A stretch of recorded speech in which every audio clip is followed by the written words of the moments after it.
Prince Andrew back on the front pages this morning, selling his Swiss Chalet as his legal costs rise while he waits to find out if that sexual assault case is going to go to trial. Royal editor Russell Myers broke that story. We know they were selling this massive chalet, this ski lodge, whatever it is. But how much for? Well, eye-watering sums. They bought it for £16.6 million. What is it like?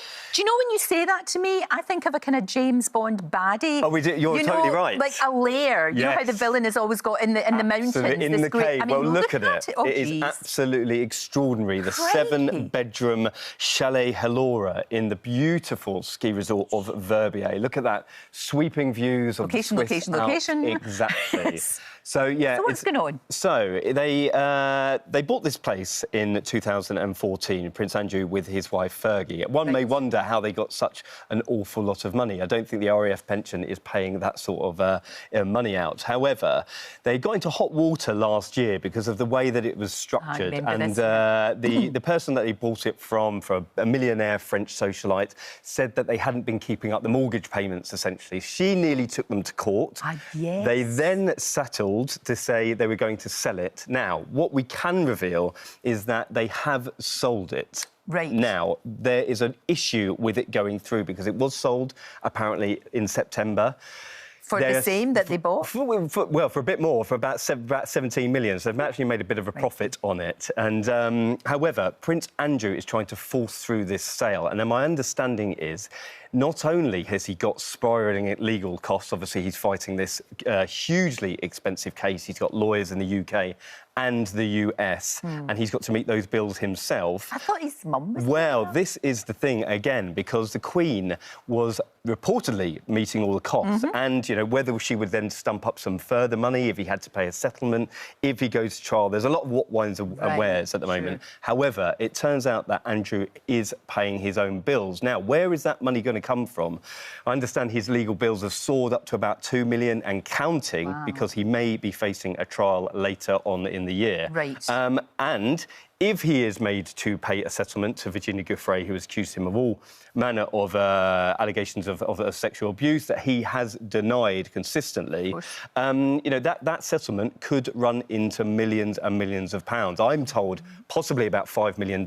So he is going to need a lot of money pretty fast. So this is why they need this to go through. Well, it is going to, you know, that he's trying to rush through the sale of this, but you know, it's an awful lot of money he's got to find. How absolutely bizarre. Yes. I mean, the people that are round about him have said that they can confirm that the chalet's being sold, otherwise they can't comment further. And they don't usually comment other than to say, as you've said, that he denies all charges, doesn't he? It's very, very interesting. It's interesting about the Queen, though, because everybody thought she was basically... Well, again, you know, the Queen's in a very difficult position. I mean, let's look at it just on the face of it. Her son is facing some very, very serious allegations that he has denied. Right. You know, whether we're due to find out possibly later today. The judge in New York is due to make a decision whether Andrew will have to face a civil trial in New York, possibly later in the autumn. Now, I would be astonished if he does actually not have to face that trial because of the judge, and we spoke about it earlier in the week. So he keeps saying pretty soon, but what is pretty soon? I would have expected it by the end of the week. But, you know, if that decision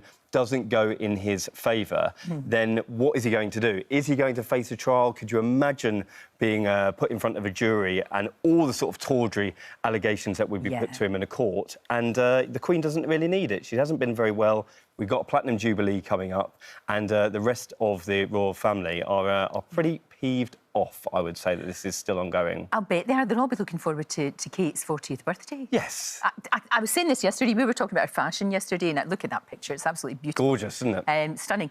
I always just think that they're in their late 20s. I know, yes. The two of them has been in their 40s. Well, you know, 40. They're both 40 this year. And Kate's birthday on Sunday.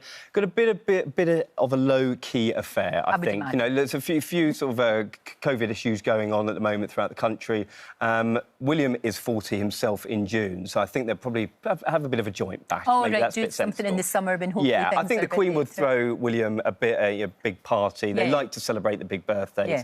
and maybe Kate will tag on the end of his birthday Yeah, as well. Makes sense. It does, it absolutely does. Meanwhile, I think Andrew and his family will probably be in the chalet for one last hurrah. Well, they are. Fergie and the girls went over there this week, took all the, the families, all the kids. It looked like they're having a jolly old time in Verbier. And why wouldn't you? Look at it. Very jealous myself, but...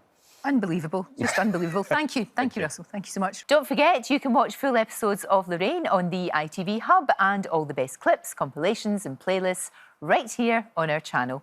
Just subscribe now and you'll never miss an upload. Click here to watch another video similar to this one, or click here to head to our channel's homepage to explore all of our exciting videos.